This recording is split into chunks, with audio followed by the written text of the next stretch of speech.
사랑받는 자처럼이란 제목으로 말씀을 전하도록 하겠습니다. 꽃마다 그 꽃이 상징하는 꽃말이 있습니다. 봄을 알리는 개나리의 꽃말은요, 희망입니다. 희망. 그 노랗게 핀 개나리 꽃을 보면 희망이 막 보이지 않습니까, 여러분? 우리나라 국화인 무궁화 꽃의 꽃말은 일편단심입니다. 일편단심. 우리나라 말로 나리라고 하는 백합의 꽃말은 순결입니다. 여러분, 큰 그 꽃봉우리, 너무 우리 꽃장식 할 때도 많이 쓰이는 이 백합꽃의 꽃말이 순결입니다. 성도에게 좀 어울리는 꽃이 아닌가 생각되기도 합니다. 꽃 중에 꽃이라고 불리는 영국의 국화인 장미는 꽃말이 사랑입니다. 그래서 사랑하는 연인들에게 가장 많이 선물하는 꽃이 바로 장미입니다. 꽃향기가 그윽해서 그 근처만 지나가도 향기가 느껴지는 아카시아 꽃말은 우정입니다. 우정.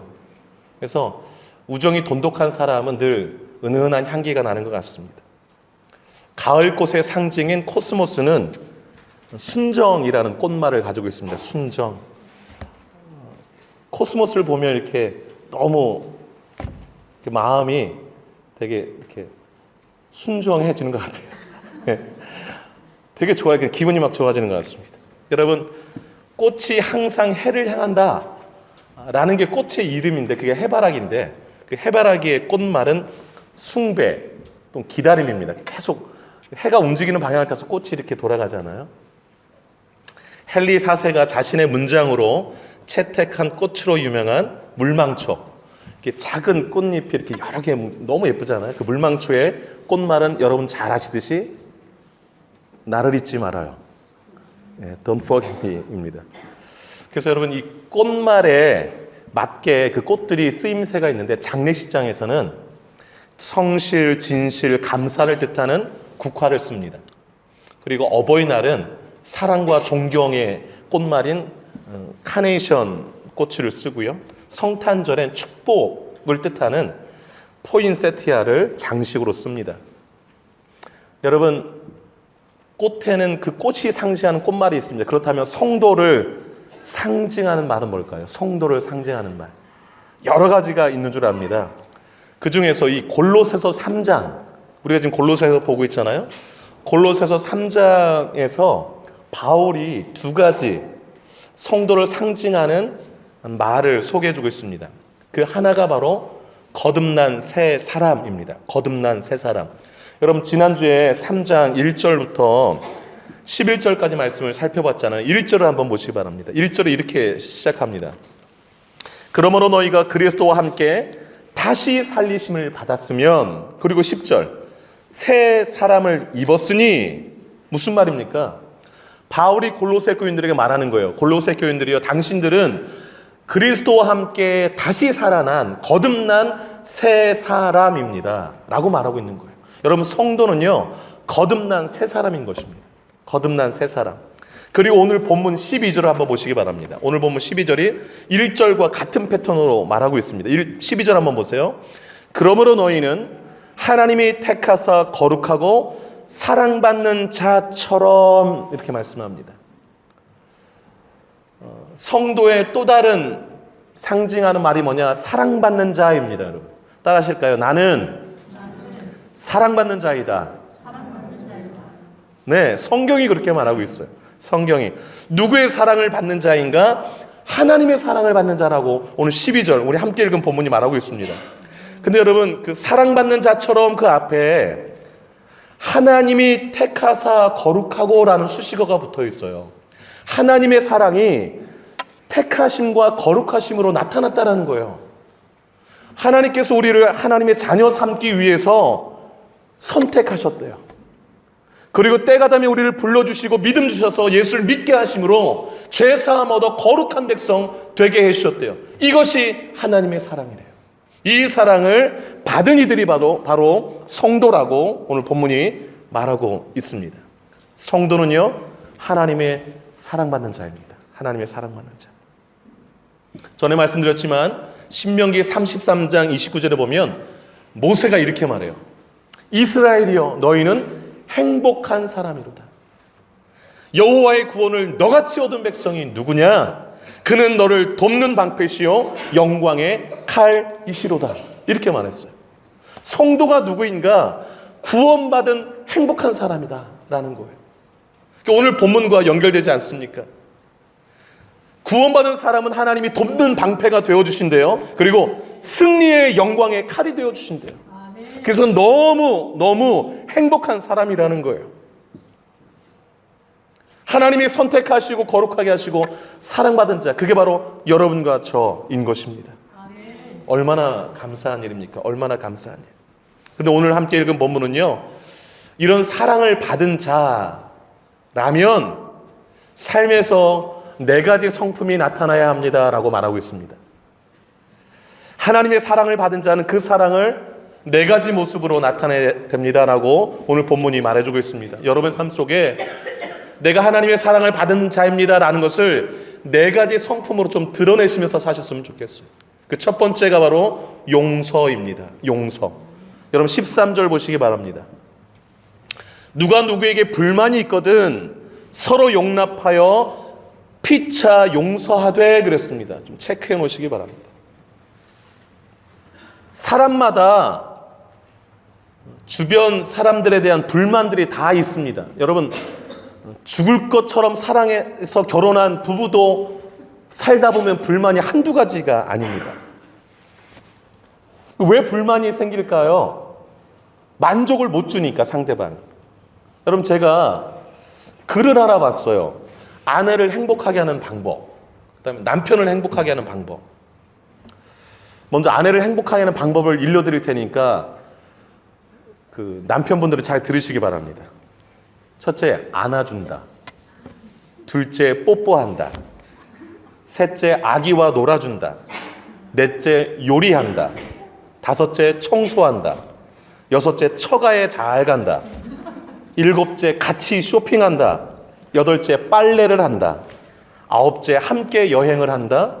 10번째, 일찍 귀가한다. 11번째, 사랑을 속삭인다. 12번째, 연락을 자주 한다. 13번째, 결혼기념일을 잘 챙긴다. 14번째, 어깨를 주물러준다. 15번째, 아내의 고민을 들어준다. 500개가 더 있다. 남편을 행복하게 하는 방법입니다. 아내들 잘 들으세요. 첫째, 먹인다. 둘째, 재운다. 셋째, 가만히 둔다. 이상 끝. 남자는 3가지만 잘해주면 불만이 없답니다. 여러분, 남편들은 밥만 먹여줘도 불만 30%가 사라집니다. 밥만 먹이면 그냥 행복해집니다. 밥 먹여놓고 그냥 내버려두면 행복해합니다. 남편들은. 그리고 남편들 잘 때 깨우지만 않아도 그냥 100% 다 행복합니다. 배부르고 안 건드리고 그냥 잠자게 내버려두면 남자들은 그냥 불만이 하나도 없습니다. 여러분, 남자들은 단순해요. 근데 여자들은 매우 복잡합니다. 근데 왜 남편들에게 불만이 있는가? 여러분, 남편이 원하는 이 3가지를 안 해주면서 500가지를 요구하니까 남편들이 막 힘들어지는 거예요. 여러분, 3가지만 잘 해주시면 남편들이 대단히 헌신적으로 봉사를 합니다. 그 요구를 들어줍니다. 남편들도 마찬가지인데요. 아내가 요구하는 그 500가지라고도 하는데 돈 들어가는 건 몇 개 없습니다. 좀 사소한 것들이 많은데요. 생각해보면 결혼 전에 다 그렇게 해주겠다고 약속했던 것들이에요. 해달라고 하지 않았음에도 결혼 전에 다 해주려고 했던, 내가 결혼하면 이렇게 해주겠던 그런 내용들인데 막상 결혼하니까 공수표 돼가지고 안 하던 것들인데, 여러분, 남편들이 아내들에게 해달라는 요구를 안 해주니까 아침 밥상이 맨 푸른 초장이 되는 것입니다. 고기 반찬이 하나도 안 올라오는 거예요. 오늘 13절을 자세히 보세요. 누가 누구에게 불만이 있거든 서로 용납하며 피차 용서하되 그랬습니다. 불만이 없을 수가 없지요. 완벽한 사람은 없으니까. 완벽한 부모도 없고 완벽한 자식도 없고 완벽한 배우자도 없습니다. 불만이 있을 수 있어요. 그런데 그 불만을 어떻게 취급하고 다뤄야 되는가? 내가 하나님의 사랑받은 자라면 용납하라는 거예요. 그리고 용서하라는 거예요. 여기 용납하라가 무엇입니까? 있는 그대로 그냥 받아들이라는 게 용납하라는 것입니다. 용서가 무엇일까요? 상대방의 약점을 그냥 넘어가라는 거예요. 그냥 약점, 내가 해주지 않는 그 불만 요소를 붙잡고 왜 그거 안 했냐고 계속 뭐라고 하는 게 아니라 그냥 넘어가 주는 거. 용서입니다. 근데 여러분 이게 잘 되시나요, 여러분? 용납과 용서가 잘 되시나요? 안 돼요, 잘. 그래서 사도 바울이 이걸 잘하기 위해서 5가지 옷을 준비하래요. 5가지 옷을 준비하래요. 그게 12절입니다. 여러분 12절 한번 보세요. 그러므로 너희는 하나님이 택하사 거룩하고 사랑받는 자처럼, 그 다음에요, 긍휼과 자비와 겸손과 온유와 오래 참음을 옷 입고 그랬어요. 5가지 옷을 얘기해요. 그 다음에 13절로 넘어가는 거예요. 이 옷을 준비하고 13절로 가라는 거예요. 누가 누구에게 불만이 있거든 서로 용납하여 피차 용서하라. 이 옷을 준비해야 용납과 용서가 된다라는 거예요. 그 다음에 용서와 용납은요, 한쪽만 하는 게 아니에요. 서로 용납하고 피차 용서하라는 거예요. 피차 용서하라. 한쪽만 계속 용납하고 용서하면 지칩니다. 그래서 양쪽이 다 서로가 용납해주고 용서해줘야 되는데, 그 가능한 게 뭐냐? 옷을 준비하는 거예요. 5벌의 옷을. 그 첫 번째가 긍휼인데요. 여러분 잘 생각해 보세요. 어떨 때 이렇게 용납이 되시나요? 그 상대방이 좀 불쌍해 보이면 용납되지 않습니까? 왠지 안쓰러워 보여. 그러면 그냥 넘어가줘요. 그게 긍휼입니다. 그러니까 잘 용납이 안 되면 하나님 불쌍히 여기는 마음을 주세요. 이렇게 기도하세요. 그러면 그냥 넘어가져요. 용납되어지고. 2번째 옷이 자비인데요. 이 자비는 친절을 뜻해요. 영어 성경에 kindness라고 있는데, 여러분 잘 보세요. 내 마음에 이 자비가 있으면 이게 가득하잖아요. 그러면 상대방이 똑같은 행동을 해도 그냥 넘어가져요. 이게 좀 거슬리는 행동했는데 오늘은 그냥 넘어가줘요. 이게 내 안에 자비가 있기 때문에. 여기서 알 수 있는 게 뭐냐면 저쪽이 문제가 아니라 내 마음이 문제라는 거예요. 내 마음에 자비가 없어서 용납하지 못하는 것이고 용서하지 못하는 것이, 저 사람은 원래 부족해요. 사람이 다. 나도 부족하고. 문제는 뭐냐? 내게 자비의 옷이 없다는 게 문제입니다. 그래서 잘 안 넘어가지면 하나님 제게 긍휼, 아니 자비의 옷을 좀 주세요. 이렇게 친절히 좀 봐줄 수 있는 마음을 좀 주세요. 이렇게 기도하시기를 바라요. 3번째가 겸손의 옷인데요. 겸손이 뭡니까? 나를 낮추고 남을 높게 여기는 거예요. 이 겸손의 마음을 가진 배우자들은요, 나 같은 사람 데리고 살아줘서 고마워 이렇게 해요. 근데 반대로 교만한 배우자는요, 난이나 되니까 당신 데리고 사는 거야, 뭐 이렇게 얘기를 해요. 이게 지금 바뀌었죠. 그러니까 그 교만한 마음을 가지고 배우자랑 사는 사람 행복할까요? 전 행복하지 않아요. 60이 넘으신, 지금 좀 더 나이가 더 되셨던 것 같아요. 모 권사님은 늘 신혼이시래요. 삶이. 남편이 집에 들어오면 발자국 소리만 들어도 가슴이 뛰신대요. 어떻게 그러실 수 있을까? 근데 이분이 이 겸손의 옷을 입고 남편을 보시는 분이세요. 그분이 이렇게 하신대요. 나같이 못난 아내를 사랑해서 결혼해주고 지금까지 이렇게 일하고 해주는 게 너무 고맙대요. 그 마음을 늘 가지고 계신 거예요. 그래서 남편이 오는 거 이렇게 집에 들어와도 뭘 남편을 위해서 해주는 게 다 행복하대요. 그냥 좋대요. 겸손의 옷을 입으셔서 그래요. 겸손의 옷을 입으셔서. 겸손의 옷을 입으면요, 그냥 다 용납이 되어져요. 다 용납이 되어져요.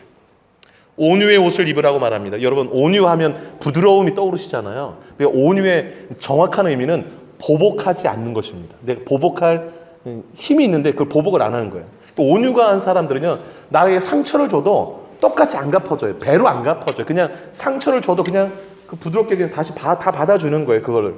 이게 온유입니다. 참 쉽지는 않죠. 그래서 예수님이 그러시잖아요. 나는 온유하고 겸손하니. 여러분, 이 겸손과 온유의 옷이 누가 입던 옷인가요? 예수님이 입던 옷이세요. 예수님이 입던 옷이세요. 이 온유의 옷을 입은 사람은 공격하지 않습니다. 다른 사람을. 그래서 내가 좀 공격성이 있다 그러면 하나님 온유의 옷을 입혀주세요. 이렇게 기도하시기 바라요. 5번째 옷이 오래 참음인데요. 여러분, 우리가 이 오래 참음이 잘 안 돼서 싸움이 커질 때가 많아요. 그러니까 가시돋친 말, 상처되는 말을 좀 참아야 되는데 이걸 그냥 내뱉고 나서 아차해요. 여러분, 말하기 전에 좀 화가 나면 3초만 딱 참으래요. 3초. 3초를 참으면 이렇게 후회되지 않을 말을 밖으로 내뱉지 않을 수 있다고 그래요. 여러분, 상처되는 말을 한번 내뱉으면 그 말이 상대방의 가슴에 상처를 내서 너무 오래 가요.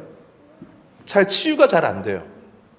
여러분, 상대방의 부족한 면도 잘 참아주고 기다려주는 거, 이게 오래 참음입니다. 사랑이 그것이고요. 여러분, 이 5벌의 옷을 잘 챙겨 입으시기 바라요. 잘 챙겨 입으실 때에 이 용납과 용서가 가능한 것입니다. 근데 이 5벌의 옷이 잘 안 입어질 때는 어떻게 합니까? 이게 다 이제 배워서 다 알겠는데, 5벌의 옷이 뭐라고요, 여러분? 긍휼, 자비, 겸손, 온유, 오래 참음.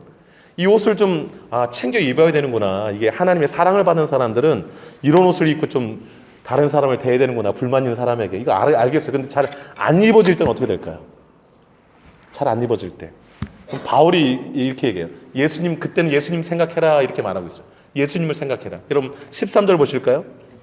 누가 누구에게 불만이 있거든 서로 용납하여 피차 용서하되, 그 다음에 주께서 너희를 용서하신 것 같이 너희도 그리하고, 그랬습니다. 용납이 안 되고 용서가 안 될 때 예수님을 생각하라는 거예요. 예수님이 너 용납해 줬지 않느냐, 예수님이 너 용서해 줬지 않느냐, 그거 기억하라는 거예요. 잘 안 될 때, 잘 안 되면요, 예수님을 떠오르시면 돼요. 내가 용납받았지, 내가 예수님께 용서받았지. 여러분, 나는 용납받고 다 용서받아 놓고 다른 사람을 용납하지 않고 용서하지 않는다는 것은 양심이 없는 것 아니겠어요? 여러분, 예수님은 우리에게 불만이 없을까요? 불만이 많으시지만 그럼에도 우리를 불쌍히 여겨주세요. 너무 친절하세요. 겸손하시고 보복도 안 하시고 오래 참아주십니다. 그래서 우리가 멀쩡한 모습으로 이렇게 예배드리고 있는 거예요. 불만은 많으시지만 그렇게 예수님이 매일 우리를 용서하시고 용납해 주시는데, 우리는 내가 사랑해서 결혼한 배우자, 내 자식, 내 부모, 내 주변의 성도들, 내 주변의 사람들 용납하지 못하고 용서하지 못한다? 부끄러운 일인 줄 압니다. 그래서 오늘 기도하셔야 돼요. 하나님, 제가 하나님의 사랑을 너무 받은 사람인데 5가지 옷을 잘 챙겨 입고 예수님이 나에게 하셨던 거 기억하고 용납하고 용서하게 하옵소서. 기도하며 사시는 여러분 되시기를 주의 이름으로 축복합니다. 2번째, 성품은 무엇일까요, 여러분? 사랑입니다. 사랑. 여러분 14절 한번 보실까요? 14절 보시면 이렇게 말씀합니다. 이 모든 것 위에 사랑을 더하라. 여러분, 그러면서 이는 온전하게 매는 띠니라, 이렇게 말했습니다. 이 무슨 말입니까, 여러분? 그러니까 용납하고 용서하는 데 그치지 말고 사랑까지 나아가라라는 거예요. 그래, 내가 용납할게, 용서할게, 그러나 뭐 거기까지 하자, 이런 게 아니라 용서하고 용납하는 것을 넘어서 사랑하라는 거예요. 사랑까지 나아가라는 거예요. 사랑을 더하라, 오늘 14절에 말씀하고 있습니다. 온전하게 매는 띠다, 이 말은요, 사랑은 온전한 연합을 이룬다라는 것입니다. 여러분, 사랑은 모든 사람들이 좋아요. 그러나 가장 힘들어하는 것 또한 사랑이에요. 사랑하기가 너무 힘들다고 그래요. 또 사랑받는 것은 너무 좋아요. 이게 참 아이러니예요. 사랑을 받으면요, 다른 사람에게 사랑받으면 참 행복합니다. 그래서 앞서 말씀드린 대로 성도는 사랑받는 자, 행복자라고 그랬잖아요. 사랑받으면 행복합니다. 또 사랑받으면 하나가 됩니다. 오늘 14절 말씀처럼 온전하게 매는 띠. 그래서 사랑의 결실이 결혼인 거예요. 사랑하면 그냥 하나 되고 싶어서 그냥 매일 데려다 주기 힘드니까 그냥 같이 살자 이래서 그냥 사는 게 결혼인 것이. 사랑의 결실은 하나됨입니다. 하나됨. 하나님이 우리를 왜 사랑받는 자로 삼아주셨는가? 하나님과 하나 되게 하시려고 해요. 하나님과 늘 같이 동행하고 하나님과 교제하며 거기에 행복이 있으니까. 그래서 하나님이 우리를 사랑하신 거예요. 사랑하신 또 다른 이유가 무엇입니까? 그 이유가 바로 오늘 14절이에요. 사랑하며 살라고. 사랑하며 살라고. 이 모든 것 위에 사랑을 더하라. 여러분, 성경을 보면요, 하나님이 우리를 사랑했다라는 구절이 너무 많이 나와요. 요한복음 3장 16절, 하나님이 세상을 이처럼 사랑하사. 로마서 5장 8절, 우리가 죄인 되었을 때에 그리스도께서 우리를 위하여 죽으심으로 하나님께서 우리에 대한 자기의 사랑을 확증하셨느니라. 요한일서 4장 10절, 사랑은 여기 있으니 우리가 하나님을 사랑한 것이 아니요 하나님이 우리를 사랑하사 우리 죄를 속하기 위하여 화목제물로 그 아들을 보내셨습니다. 그런데요, 하나님이 우리를 너무너무 사랑했다라는 구절만 있는 것이 아니라 이웃을 내 몸처럼 사랑하라라는 구절이 많이 나와요. 이웃뿐만 아니라 원수까지도 사랑하라라고 말씀하고 있습니다. 여러분 마태복음 5장 44절에 너희 원수를 사랑하며 너희를 박해하는 자를 위하여 기도하라 그랬습니다. 누가복음 6장 27절 35절 너희 원수를 사랑하며 너희를 미워하는 자를 선대하며 아무것도 바라지 말고 꾸어주라. 그리하면 너희 상이 클 것이다. 이렇게 말씀하고 있어요. 여러분 우리가 사랑해야 될 이유가 무엇입니까? 사랑은 구원을 가져오기 때문에 그래요. 내가 하나님의 사랑을 받은 자로서 그 주변 사람 많이 사랑하잖아요. 그럼 그 사람이 감동을 받아요. 저 사람이 어떻게 이렇게 저 사랑을 해줄까? 그럼 그가 그 안에 무엇이 있는가 궁금해져요. 묻죠. 내가 하나님께 너무 큰 사랑을 받아서 사랑하는 거예요 라고 들려주는 것이죠. 그 사랑이 뭔데요? 예수님이세요. 그래서 그도 하나님의 사랑을 받은 자가 되게 하는 것, 이게 자연스러운 구원까지 연결되는 것인데요. 이것을 보여주는 게 데살로니가후서 2장 13절입니다. 제가 읽을 테니까 들어보세요. 주께서 사랑하시는 형제들아, 우리가 항상 너희에 관하여 마땅히 하나님께 감사할 것은 하나님이 처음부터 너희를 택하사 성령의 거룩하게 하심과 진리를 믿음으로 구원을 받게 하심이라. 사랑하면 구원을 받게 하신다는 거예요. 제가 수요 예배 때 말씀을 나눴는데요. 지금 시리아 땅에 7년째 내전 중입니다. 2011년부터 지금 18년도까지 지금도 서로 정부군과 반정부군이 싸우고 있습니다. 인권단체 엠네스티 보고에 의하면 7년 동안에 죽은 사람이 22만 명이에요. 그리고 국외로 탈출한 사람, 난민이 400만 명. 뉴질랜드 인구가 450만 명인데 거의 뉴질랜드 인구만한 사람이 다 그냥 떠난 거예요. 시리아를.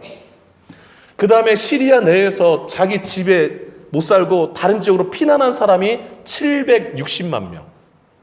여러분 시리아 전 인구가 1800만 명인데 그 밖으로 그 피한 난민 400만 명 더하기 이 다른 지역으로 피난한 사람 760만 명 더하면 1160만 명이에요. 전 인구의 64%가 고난을 당하고 있습니다. 사랑이 없는 곳에는요 고통, 파괴, 분열, 전쟁만 있을 뿐입니다. 집안이 왜 분열할까요? 사랑 없어서 그래요. 교회가 왜 분열할까요? 사랑 없어서 그래요. 사랑은 없고 오직 나의 요구, 나의 주장, 나의 권리만 있기 때문에 고통이 있고 분열이 있고 나눔이 있고 미움이 있고 전쟁이 있는 것입니다. 고린도전서 13장 7절에 사랑은 모든 것을 참으며 모든 것을 믿으며 모든 것을 바라며 모든 것을 견디니라고 했습니다. 여러분 사랑이 하나 되게 해요. 사랑이 견디게 하고요. 사랑이 모든 것을 바라게 하고 하나 되게 합니다. 여러분 사랑하시기 바라요. 사랑하셔서 가족을 하나 되게 하시고 교회를 하나 되게 하시고 또 서로 내가 속한 공동체를 하나 되게 만드시는 하나님의 사람의 삶을 살아가시는 여러분 되시기를 축복합니다. 세 번째, 하나님의 사랑을 받는 자에게 나타나는 세 번째 성품은 뭐냐면 평강입니다. 평강. 15절 한번 보실까요? 읽겠습니다. 시작. 그리스도의 평강이 너희 마음을 주장하게 하라. 예, 여기까지요. 그리스도의 평강이 너희 마음을 주장하게 하라. 하나님의 사랑을 받은 사람은요 마음에 그리스도의 평강이 가득 넘쳐요. 가득 넘쳐요. 근데 여기 15절을 주목해 보셔야 되는데요. 15절에서 아주 중요한 것을 일깨워주고 있습니다. 그건 뭐냐면 내 마음이 평안할 때 내가 속한 공동체를 평안하게 할 수 있다라고 말씀하고 있어요. 여러분 15절 보세요. 그리스도의 평강이 너희 마음을 주장하게 하라. 너희는 평강을 위하여 한 몸으로 부르심을 받았다. 한 몸은 교회 공동체를 말하는 거예요. 여러분 내가 평안해야 내가 속한 공동체가 평안한 것입니다.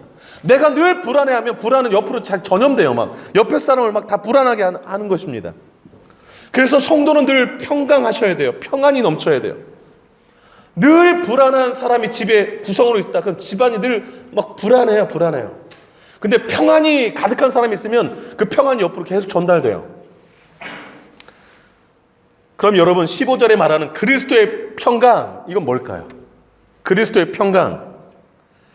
요한복음 14장 27절에 나와 있는데 한번 찾아보기 원합니다. 요한복음 14장 27절 한번 찾아보겠습니다. 요한복음 14장 27절입니다. 예수님이 제자들에게 주신 말씀입니다. 거기에 예수님의 평강이 나와 있습니다. 요한복음 14장 27절, 173쪽 신약성경 173쪽 찾으셨습니까? 요한복음 14장 27절 너무 중요한 말씀이에요. 다 찾으시기 바라고 함께 읽겠습니다. 27절 시작. 평안을 너희에게 끼치노니 곧 나의 평안을 너희에게 주노라. 내가 너희에게 주는 것은 세상이 주는 것과 같지 아니하니라. 너희는 마음에 근심하지도 말고 두려워하지도 말라. 아멘. 여러분 잘 보세요. 예수님이 그랬어요. 제자들에게 나의 평안을 너에게 준다. 얼마나 좋은 말씀이에요. 그런데 내가 주는 평안은 세상이 주는 것과 다르다라고 말씀하시면서 예수님의 평안이 전달된 사람, 예수님의 평강이 내 마음을 지배하는 사람에겐 두 가지가 사라진대요.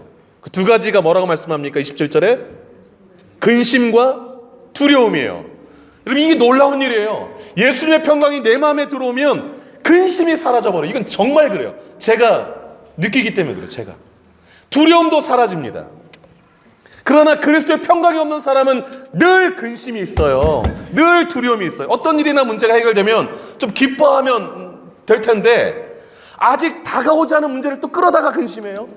그리고 그 일을 해결되지 않으면 어떻게 될까? 두려움을 또 누려요. 그 두려움에 눌립니다. 그러나 그리스도의 평강이 지배하는 사람은 어떻습니까? 끌어다가 근심 안 해요. 끌어다가 두려움 가운데 눌리지 않아요. 왜 그럴까요? 하나님께 맡기기 때문에. 이 신기해요. 내가 붙들고 근심하고 두려워한다고 그 문제가 해결될 것도 아니고 아직 다가오지도 않았는데, 그리고 내 인생이 다 하나님의 손 안에서 있다는 것을 아니까 평안한 거예요. 여러분 시편 37편 5절 내 길을 여호와께 맡기라. 그를 의지하면 그가 이루시고 그랬습니다. 그러니까 하나님에 대한 절대적인 신뢰가 있는 거예요. 내 인생 전부를 하나님께 맡기고 사니까 하나님이 다 인도에 가시겠지라는 확신이 있으니까 두렵지 않은 것입니다. 근심이 없는 것이죠. 여러분 잠언 16장 3절에도 너의 행사를 여호와께 맡기라. 그리하면 네가 경영하는 것이 이루리라 그랬습니다. 잠언 16장 9절 사람이 마음으로 자기 길을 계획할지라도 그 걸음을 인도하시는 이는 누구다? 하나님이시다. 내가 막 계획한다고 계획한 게 다 되던가요? 막 오래 계획 세우는 게 다 됩니까? 그냥 변화무쌍해요.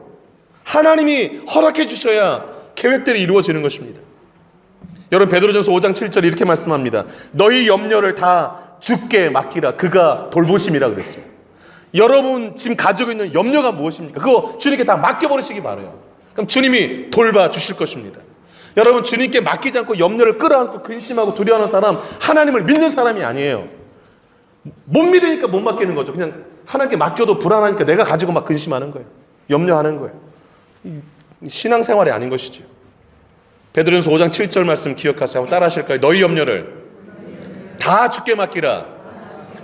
이는 그가 너희를 돌보심이라. 믿으시기 바랍니다. 성경에 수많은 병자들이 예수님께 믿음으로 나왔습니다. 예수님 말씀하셨어요. 믿은 대로 될지어다. 많은 병자들이 고침을 받았습니다. 여러분 하나님께 사랑을 받은 구원받은 성도는요 마음에 평강이 가득하셔야 돼요. 여러분 마음 가운데 그리스도의 평강이 가득하시기를 주의 이름으로 축복합니다. 마지막 하나 더 말씀드리겠습니다. 네 번째 성품은 무엇인가 하면 감사입니다. 감사. 오늘 본문 15절 맨 끝부분 한번 보시길 바랍니다. 15절 끝에 너희는 또한 감사하는 자가 되라 그랬습니다. 골로새서 4장 15절 끝에 16절 끝에도 보세요. 감사하는 마음으로 하나님을 찬양하고 그랬습니다. 17절 끝에도 보세요. 하나님 아버지께 감사하라. 여러분 하나님의 사랑을 받은 성도의 네 번째 성품의 특징은 뭐냐면 감사예요. 그냥 만사가 다 감사해요. 그냥 다 감사해요. 다 감사. 그러면 성도는 어찌해서 이렇게 감사가 늘 넘칠까? 여러분 감사가 늘 넘치려면 두 가지가 마음에 풍성히 거하게 하셔야 되는데 그게 뭐냐면 하나는 말씀이고 하나는 예수입니다. 이 두 가지를 꼭 기억하세요. 여러분 16절 한번 보실까요? 16절에 그리스도의 말씀이 너희 속에 풍성히 거하여 그랬습니다.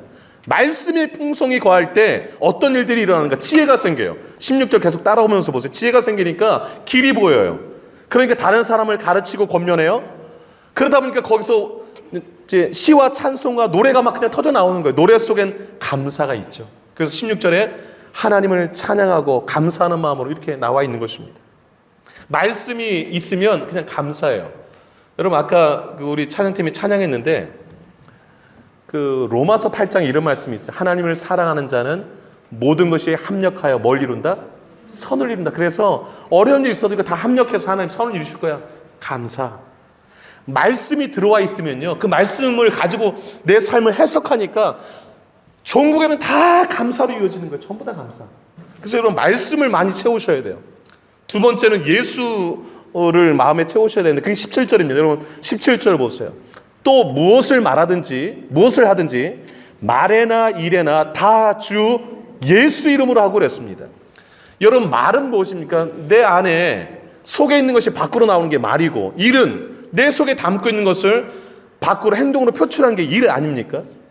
근데 무슨 말을 하든지 무슨 일을 하든지 다 예수 이름으로 하라. 이건 뭐냐면 내 마음에 예수가 가득하다는 것이죠. 이 사람이 감사가 넘치는데 왜 감사가 넘치는가? 17절 자세히 보세요. 다 예수 이름으로 하라 하고 그 다음에 뭐라고 했습니까? 그를 힘입어 하나님 아버지께 감사하라 그랬어요. 예수가 내 안에 있으면 예수님이 힘을 주세요. 그 사람에게 감당할 힘을 주세요. 여러분 내게 능력 주신 자로 내가 모든 것을 할 수 있느니라. 그래서 예수가 내 안에 있는 사람은 늘 감사가 있는 거예요. 그분의 도우심과 힘이 있기 때문에. 여러분 베드로와 요한이 기도하러 성전 갈 때 성전 입구에서 나면서부터 걸어본 적이 없는 안진뱅이가 있었어요. 돈 달라고 그러니까 베드로가 뭐라고 했습니까? 쳐다보면서 은과 금은 내게 없거니와 내게 있는 것으로 내게 주노니 곧 나사렛 예수 이름으로 일어나 걸어라. 그리고 손잡고 딱 일으켰어요. 그랬더니 벌떡 일어났어요. 그리고 발과 발목에 힘을 얻어 뛰고 걸었다고 그랬어요. 그리고 성전에 들어가서 찬양했다고. 찬양이 뭡니까? 찬송이죠. 여러분 예수 이름을 내 마음속에 채우면 하나님이 예수 이름에 힘을 주세요. 그러면 찬양과 감사가 그냥 넘쳐나는 거예요. 여러분 이 마음 가운데 말씀을 채우시기를 바라고 예수 이름을 가득 채우며 사시기를 주의 이름으로 축복합니다. 그러면 감사가 넘치실 거예요. 감사가 넘치실 거예요. 말씀을 맺도록 하겠습니다. 성도는요 하나님의 사랑받는 자입니다. 꼭 잊지 마세요. 아 나는 사랑받는 자이지. 성도의 사명이 뭘까요? 받은 사랑 나눠주는 것입니다. 나눠주기 위해서는 5벌의 옷을 준비하셔야 되고 또 4가지 모습으로 나타나셔야 됩니다. 용서, 사랑, 평강, 감사예요. 여러분 삶에 이 4가지 성품이 많이 나타나시기를 주의 이름으로 축복합니다. 기도하겠습니다. 내 모습을 돌아보시기 바랍니다. 내가 하나님께 너무 큰 사랑을 받는 자인데 사랑을 받는 자처럼 살고 있는가? 용서하는가? 평강을 누리는가? 감사하고 있는가? 사랑하고 있는가? 나의 모습을 돌아보시면서 나에게 5벌의 옷을 입혀달라고 기도하시고 내 주변 사람들을 위해서, 용서 못하는 사람들을 위해서, 사랑하지 못하는 사람들을 위해서, 감사하지 못하는 일들을 위해서 하나님께 기도하기를 바랍니다. 기도하겠습니다.